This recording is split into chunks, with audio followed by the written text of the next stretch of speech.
أرضي بانهايو أرضي بانهايو وبحي ودن كانهايو وحان ورديا ورديا. بسم الله الرحمن الرحيم. الحمد لله والصلاة والسلام على رسول الله وعلى آله وصحبه ومن والاه.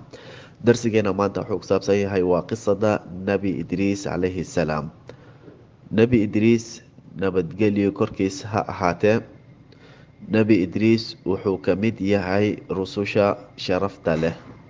nebi idriis wuxuu ka mid yahay rususha sharafta leh ee eebe kitaabkiisa qur-aanka sharafta leh nagu sheegay.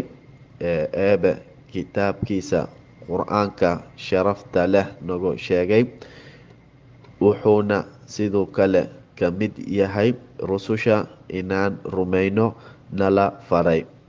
wuxuuna sidoo kale ka mid yahay rususha inaan rumayno nala faray oo eebe nagu sheegay nebi idriis qur-aanka magaciisa iyo inuu ahaa nebi runlow ah.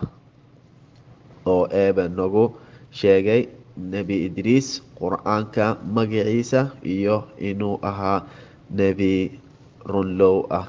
markale kusoo celinaa qisada nebi idriis, nabadgelyo korkiisa ha ahaatee.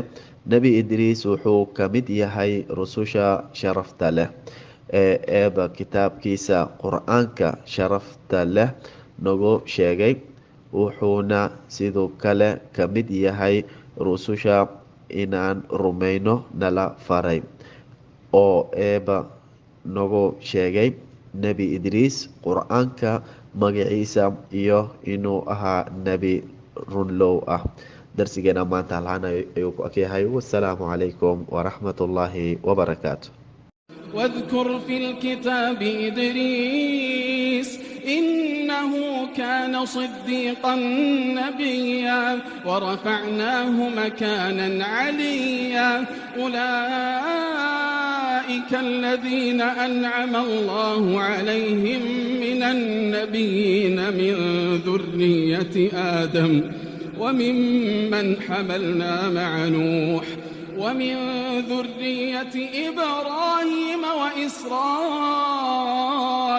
وممن هدينا واجتبينا. إذا تتلى عليهم آيات الرحمن